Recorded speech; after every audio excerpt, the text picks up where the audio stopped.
Okay, so in this video, I really want to talk about how Team Liquid did an insane job reading Apex, getting the correct stacks, creating some new ways of playing Valorant that we've never seen before, especially with Tejo and Haven. No Sova was a big risk and it really paid off, so I really want to go and highlight how they did this in this upcoming video. So this is a very interesting setup from Liquid. I like the double information here.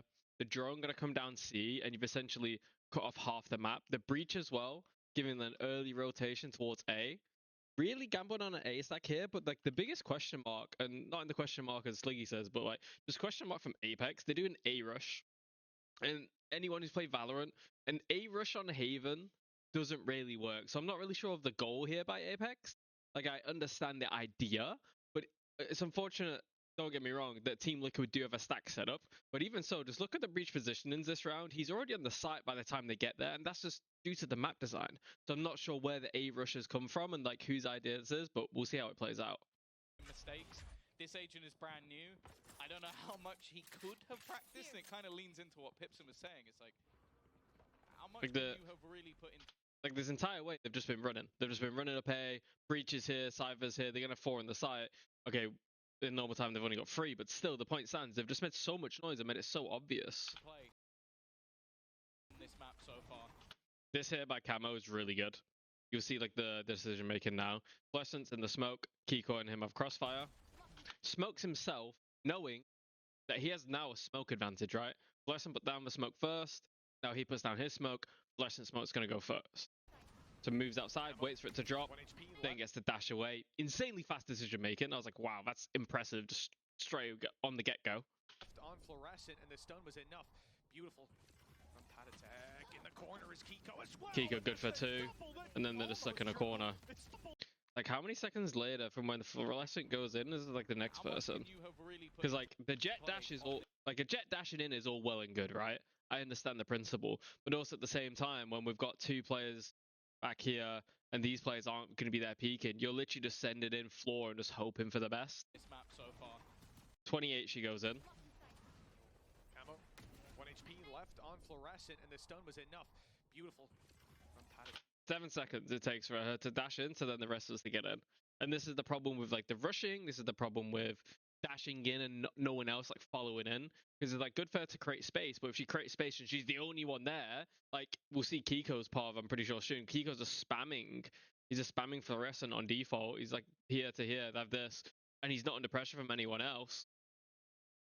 Attack in the corner is Kiko as well, and that's the double that almost triple. Read on where their opponents were going, and just having this many players on the site, it becomes. One thing I want to talk about, this is a very, very clever LAN round. Because we're going to see here, they're going to take heavy space towards Garage.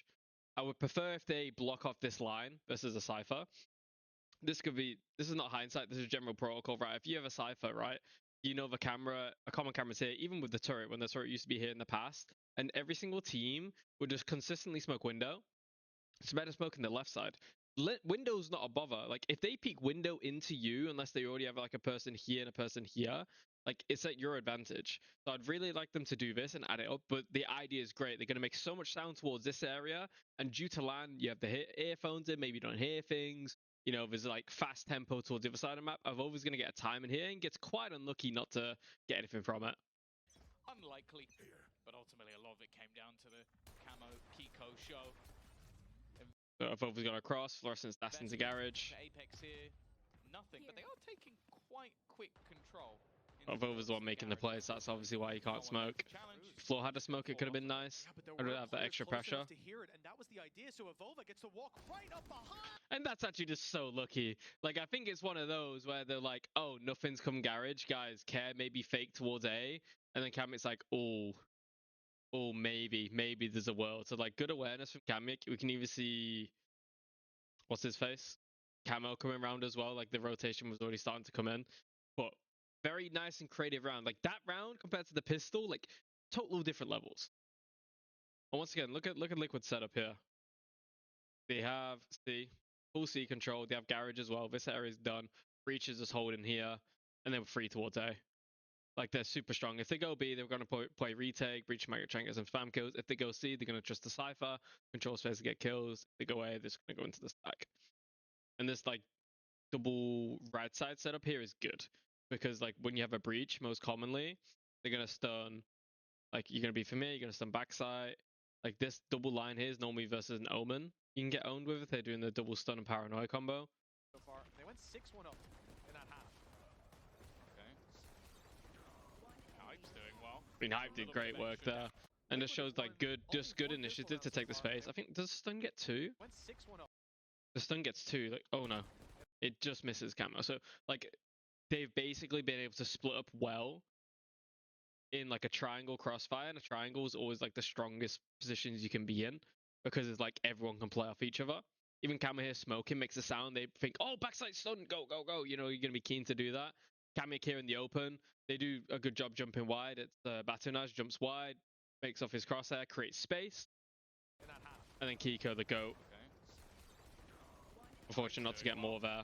And the stun comes in from the breach. So another good setup by Liquid, another good control in this map, stacking where you should. Bonus round here for Liquid. What are the key things of how to play versus a bonus round? You don't want to die early. You don't want to give them an early opportunity. You don't want to give them any type of advantage because they're at disadvantage until they get a kill, right? No matter what. So if they can get a kill early, it can really mess up your half.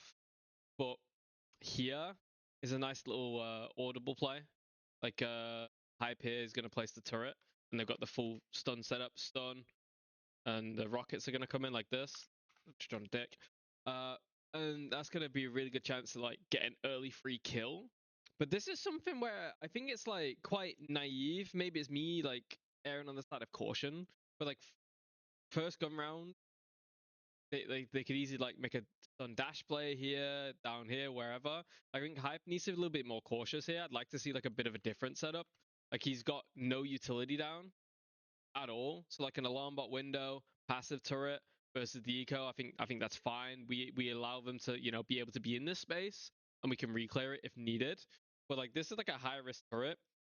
That is a common anti-strat. It's common, like, guys, do we hear the turret here? Like we can hear and place it. Like, does he go aggressive? Does he not? It's like an easy common place to get picked off, and it's like sad to see like them get caught out in the first few seconds of the round. A little bit more niche. I don't know how many people. Even camera to double check it as well. This is a really good setup as well. Again, Liquid playing the risks here, perfect. You're on bonus, you can take these risks, but doing this kind of double up setup here is really, really strong. They're not playing how you would, I guess you say, fundamentally. I'm not saying this is fundamentally bad, but like normal, oh, you get A line, oh, you rotate and you do this, right? They're not always doing this. They understand like things aren't as black and white as it is in Tier 1 Valorant. Like, it doesn't mean, oh, you do this, you have to rotate, and then whatever. Like, they're taking a good risk here. Even got the breach staying. So we have Patty here, ready to stun, potentially, to really reinforce this setup. I don't know if it's some kind of read by Liquid, but so far, every single time, they've stacked towards A. So maybe they've watched APEKS, maybe they know how they operate. Obviously, they've got Kiko, ex-APEKS player, maybe he knows how they think, something like that coming into play, but they're really, really strong on this rate. It's a reclear here. Anybody in the next game? Yeah. And here, I get why Kiko's doing it, but this makes it even weirder. Like, for me, alarm bells ringing. Why isn't Omen deep A long? Right? It makes more sense if the Jet does it. I know Jet has the gun, and Breach is here. Like, it makes more sense that. It's like a small detail, but APEKS here, like, right, Omen's up A long. Something sus. Let's just go B. And the breach stuns as well. So they know there's two there. They know it's breach Omen. They've kind of showed their hand. It's like, okay, we're gonna accelerate. Just go B. This, I don't like the look of this. Let's not go here.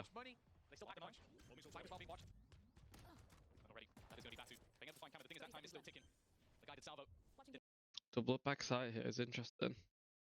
Them again. You can already see two uses of it within the round, and that was before the spike even went down. Paranoia has left both players at the back completely blinded, and there's some weaknesses in the weaponry, but that doesn't seem to matter. Avova now tagged desperately low. Shield tap regenerated, but that won't help versus a headshot. And now you look at Batu, who was fantastic in the last map, but what can he realistically do? Kiko, bro, nothing. Kiko's like one of those guys, his aim is so quick. Like, he's gone from like a star duo to a controller, and I think it's perfect for like the shift we're seeing in Valorant, where a lot of these star aimers are going to the control role, because realistically, you need an aimer on controller. You have to take a lot of aggressive fights. You have to hold space, and it really does suit him. Okay, now this is what we used to call the Fnatic round. Fnatic were really good at this, where they crunch mid and crunch A on the defense with ults and just create an absolute shit show for the attackers to deal with.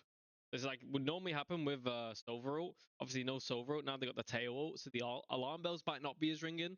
As a general thing, like like pro play, if you're gonna start like an A control early versus Sova ult, there's always a chance they're gonna do like a stun ult combo here, get like these lines like this, and really can get an easy kill early or get some good chip damage. Let's see what the Tejo version is here from Liquid. It's really creative. Up rifles though for APEKS. This is where they look to do it. Stun comes in. Already. Ult comes in. Rockets come in. Knives come in. Paranoia comes in. This is like an insane round. There's obviously a small gap here, but then that's filled by the rockets, so it doesn't even matter. So the timing on this is really, really good. I guess quite unfortunate that they didn't start second mid. Actually, be able to get ahead of it. I want to see what the Omen does. There's breach stun, rockets, DP. He just peeks. He knows in the corner. Paranoia comes. I guess technically, if you wanted to be even more like Kiko didn't need to take this fight raw here. He could have like done his TP, paranoid, and then gone. But what I also used to do, I would like run down. I'd run down to like here, and Boaster would do this as well. We run down, do your paranoia to this lane as well, which could even mess up more people. I guess it's like hard. Like you take a bit of a risk pulling your Utah running down mid, but it's like a high risk play. You see Liquid here really feeling it. We've got Omen and Breacher walking down mid, Camo on top holding window. Like you can say they're super confident at this point. APEKS, one round on the board. The Blade Storm could get spotted, aftershock. Okay, and he shoots one bullet and kills. Like that's just ridiculous from Kiko. Like that is literally why.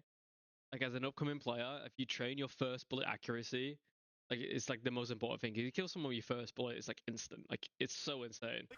Gets a kill here. Even Patty gets that on floor. The Camo overfought there, I would say, because he needed to let Patty take contact. But then Patty's look at that experience and Patty like waiting for Nats to come, because here, this is like a straight angle. Like you can fight from here to here. But like they have to come wide here to commit to Paddy.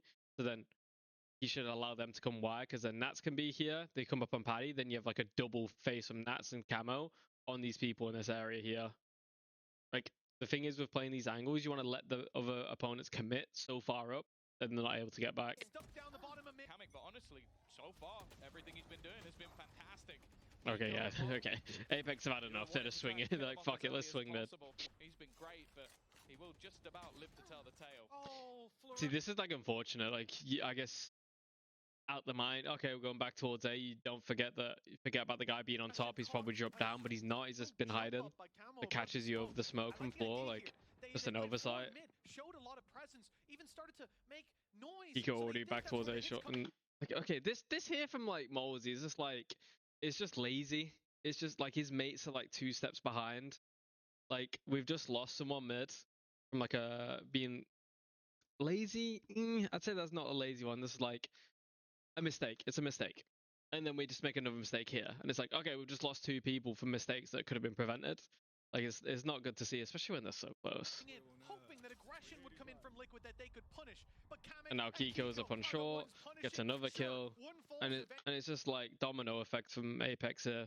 Like Liquid are doing good, like Liquid are doing what they should be, but like APEKS is quite disappointing to see. If this round feels winnable, and I'm just looking at Patatech. But once again, can we just like highlight? They're in the A stack once more. Like every single time they're on the A stack. I know they started like with a mid swing. Wait, no, that's even worse. They've done a mid swing and we've not broke a trap or the camera or done anything. We've swung mid, we've like put pressure, but then we've like achieved nothing with it. So like once again, they just know they can just stack A, because we're not finishing. The only places they've been so far is A and B, but they only went B because they got blocked on A. So like APEKS literally they only go A. Like did Liquid have this read? Oh my god, the 4A, the 4A, am I going A? No. This is really textbook play from Team Liquid. They're doing everything right. And APEKS. Oh, good retake. Good counter util though from Avova. Right. Something that's like APEKS need to go BPEX or CPEX, because they need to change that. Right. constant A pressure, but no pressure else on the map is like really interesting to see. Ready on long and short for that pounce. So they're running. This is really They know floors out here, guaranteed, right? Because they've heard the steps. This is not like. See, Taka smokes. So she smokes it. Like it overlaps the smokes. Like this here, the step gives the trigger to them to be able to do a trap setup. But you're using the smoke here to deny information, no? Interesting. textbook play from Team Liquid. They're doing everything right. And APEKS, And because of that audible cue, they're able to go into it. Salvo's on its way with the stun. Vova just about makes it out thanks to the shroud. And then they lose too. Good smoke here by Kika. That's a hidden detail. A lot of teams won't do this smoke. They'll just do that util. And like this area here. And then they'll die to people in here. So that smoke is really nice actually. So props there. Another good creative round with the Tejo. The Tejo breach combo. Okay.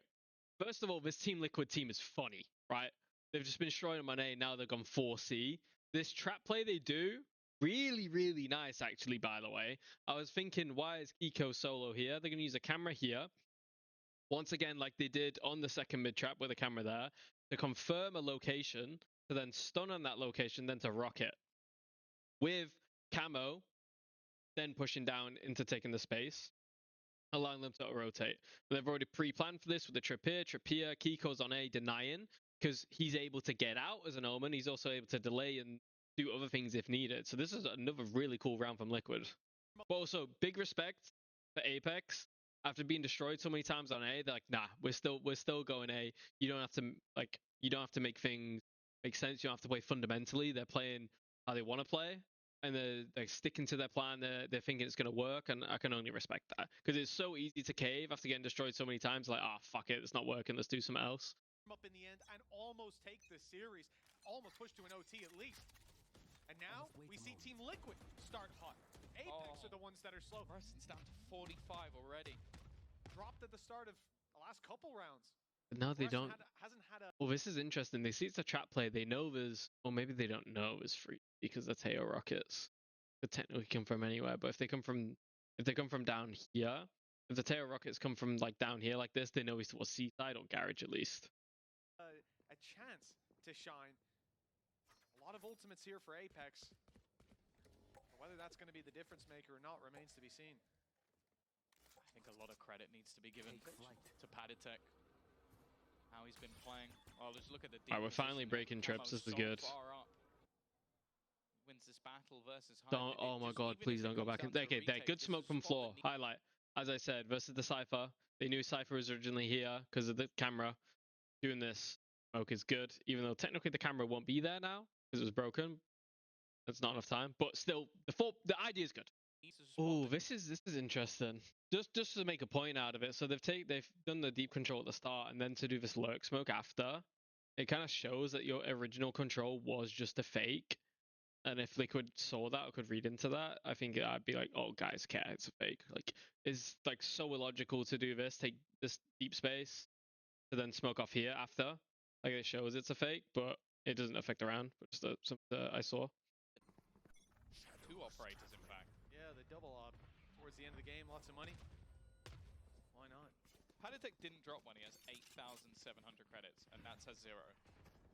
Okay, APEKS are going for a little bit more direct of a style, which I like. They have the ults online, the Omen ult, KJ ult, overall. Do a bit of fake pressure towards A, keep them there, deny information, and then just pivot back into a different location. So like this into like a B, this into an A, C, sorry, is really just effective. Like direct call, it's like fast tempo, but like it's not like you're only going here. There's still going to be question marks. Okay, right, they've shown towards A, maybe there's one here, maybe there's one here. Delay the rotates, can make people hold things. And then it just gives them extra time to set up the hit on the other side. Camera spot them. Camera spots them. He goes instantly ready. You know he's in the smoke. Spots one. They know that Kiko's close. They still have to root him from position. Fluorescent focused elsewhere, drops one, turns to help. Ooh. That ends up being her demise. Luckily, Malzy's good for the trade. Okay, they've done well again. KJ ult still up. I forgot to remove these. Apologize, but KJ ult still up. Kamek's going to want to take a time in here because he knows the ults are up. Loses the fight. That's a big kill from Hype.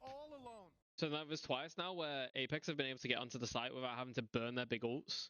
So like this is like really effective for like later round because they still have the KJ ult, they still have the Sova ult. So this like essentially allows them to have a good chance to win the next round because the round they walk up C, they get into site without having to burn ults and use it for after plant. Round secured. Next round they get into site for free. Don't need to use ults. Next round gives them a big chance. So it's actually good play from APEKS and good decision making here to really enable them to get the most rounds out of this half because they were struggling. Okay, it looks like it's going to be absolute bloodbath on middle here. Like, once again, Liquid seem to, like, have insanely good reads on whatever APEKS are doing. Like, they're 10 steps ahead. I don't know if they watched the VODs and got, like, their tendencies. Because, like, every, like, adaptation APEKS has where Liquid are, like, one step ahead of them all times. Damage. They're set up outside that A site again. I'm hoping we're not about to... Even Kiko's going for the spam this time, make it a little bit different. It's just the salvo being used. And then they swing. You get the 2 and they get advantage trades again. And rounds, like, over like that. And they got big ults. It's like a big risk, but gotta take big risks in this game. Bit of a ruse. There could still be a move towards the B side, but that's quickly. Tejo coming into play there, breaking the KJ ult. It's actually a broken agent. I think the oversight. Oh wow. Yeah, that's ult's coming in. That's one hell of an half from Liquid. Like absolutely destroyed. If I'm like, there's like 2 rounds APEKS did well and they won them, but like apart from that, it's been rough. Yeah, see the difference here. Looks like Team Liquid are going for a straight C hit. But see how they change it compared to APEKS. APEKS was, when they did their attack pistol, they just ran up, made it like super obvious, allowing for early rotation. Let's see how Liquid handle this. Close his arrival was, but... So Cypher camera. This is really good. This is a good like fundamental to use. Allow the Sentinel to lead either in utility or just like himself. Because if you see like a Cypher working, you're not always going to expect 5 people behind it. And this is something normally that's conditioned, like later on in a half. If you've seen that camera a few times, it's just Cypher. Like you might, oh guys, it's Cypher, it was that, then we swing, and then there's 5.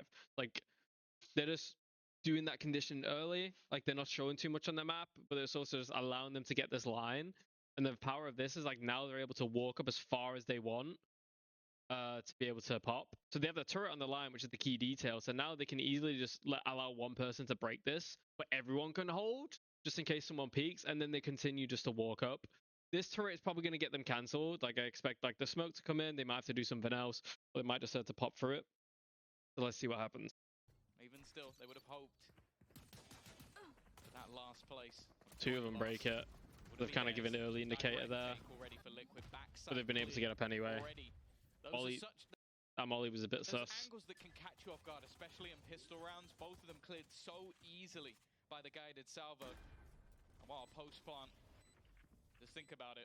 Oh, this looks really nice. So again, one thing I really like, especially like 5v5 retakes, you don't really want to be like playing like a util battle. So they're going to go proactive here because they have essentially no space. They've got C long with a trip. They don't have garage. They don't have DT.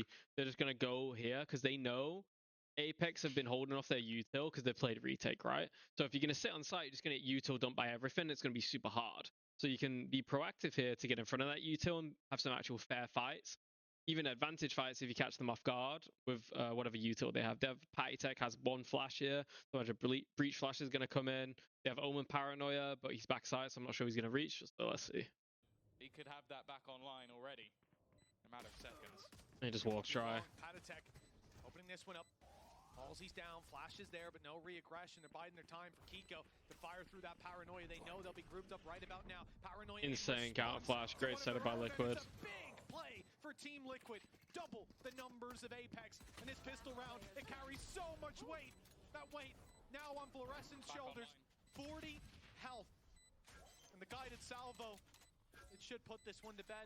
The cam's destroyed. The time has already been bought, and now it's done and dusted. So I really want to see here how they get caught off guard, because like it's like it's like basic Valorant. Like if you're playing retake, you probably know they're going to try to be aggressive somewhere because they don't want to allow you to do the retake, but they seem like so naive to the fact that they can just be pushing. Like Patty just walks up, just think about it. dry, that back online like Mosey's holding for it. But it's just like Mosey, what are you doing? Like you're walking up here on your own, floor's running. Like just hold with your mates. You can have a double up line here. Like we can literally be doubled up and we can destroy them. Then floor's gonna come in. Then this guy gets his gun out. You guys are like in the perfect setup, but we're just moving around when we don't need to. Seconds. And great decision to go back. They've got their one. They know that's all they need. Kiko comes in. Again, masterclass from Kiko. He's running forward. Paranoia in hands. Any util that's going to come out, he's going to counter it and block them. And once again, like, APEKS are kind of playing in an ideal world. They're very like orchestrated as what they're doing, but Liquid just aren't allowing them to do their plans, and it's like really good Valorant. Small micro thing to highlight here. Once again, Camo just like slow peeking, but then his mate's also not as ready. I know Sova's jiggling on long, but peeking into this angle like this, where it's like not like good to trade, or someone going wide to create the space, is like so hard. Like, it's why the defense get up here a lot. That's why you need to, if you're going to do this, first of all, create space for your mate and peek together and just allow Nats to hold the angle. But it is hard. It's not that easy. You got someone like jiggling, shooting at you. You don't know where they're going to be. But again, it just shows like the small mistakes are so punishable on pro level. And then try to take down Fluorescent, but that will not be as easy. So this is an interesting, like, we have Liquid just playing super fast here, just rushing onto the site. Yuto at the back. Flash come through, he doesn't want to come with it. He's waiting for his mates to come through. Even drone in, he goes through then. This is an insane round from Hype.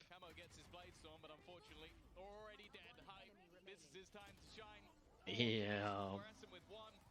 But you see just how the delay allows, so like that's why straight rushes can be hard, because if you delay well enough, like the entire team of APEKS are here at this time. Hype looks very happy they got this 4K though. So here, it's like a key decision that happens. We have APEKS towards A, it's a free. They have turret towards C, but in these locations. So we have C and Garage, we only need to hold B, right? So we're not in a bad spot here, but the decision here from Hype, I understand why, but I still think we need to take a little bit more of a risk and be like okay with it. He has KGO, right? He doesn't want to die. That's like win con, correct? I mean, technically versus the Tejo, it's not, but that's how generally you're going to think. So he's going to eventually give up this B line, go back around here, but then gives up the C and Garage. And he gives them the entire half of the map to play with. And I get they have an advantage, but if you give them the entire map to play with and do stuff, it's not going to go well. Letting the IGO of Nats work the map, try and find a gap for himself. Like, he's just shaking here, he's just playing for info. He's doing fine, it's fine, he's contained in space. Nats walks into B now. He hears the smoke. And now he's like, okay, damn. Now we can be in B. Oh, I've got to leave. I can't risk the ult, which I get why, but now look, like their map control is like nothing. Pops his molly even on C because he hears the smoke. He knows it can probably be in. Pops his molly because he doesn't know. He's just like, but then that molly pop shows him that they've left the site. He's not popping a molly if you're on the site, right? Let's skip through this. Now they're going towards C. Look at all this control they have. Like Nats has full CT. They have full garage. Like they have this entire area of the map they own. And you can make so many plays, even at disadvantage. You can make a play where you can get 1 kill, maybe even 2. They've got the lockdown. I think that's. They have the ult as well. Rockets are going to come up soon, I assume. Deep smoke. This smoke's crazy. Nice smoke from Kiko, to be honest. Because now, oh, they all go CT. So again, this is like APEKS playing safe, because like I said before, they don't have any information on this space here, like the B. Like there's so many angles on B, you don't want to risk it. So now they're all funneled into CTs. Like, okay, we'll just play together. But now they're just all in one choke point. Like, it's just like it's such a hard round for them to win. Even put it down in the first place. He's going to try and get ahead. No, is he moving forward? No, he's in the smoke. Surely has to be expected. Dart through. They don't he even used the ult for Nats to fight with, and they play off each other. Knows these guys flash in hand. That's so sad. Key point of this though, guys, space wins the game. Space wins rounds. If you have more space than the opponent, you can always make plays. You can always find your way to get back into the round. If you give your opponent too much space, they can make plays. They can have really good positions. So like, you really want to try and control your space where you can. I understand why by APEKS, but I just don't think it's the right decision in this case. But yeah, thanks for watching, guys. I appreciate all the support in the comments and on Twitter. If you have any video requests, anything that you'd like to see, please let me know down below and I'll see what I can do. Thanks for watching.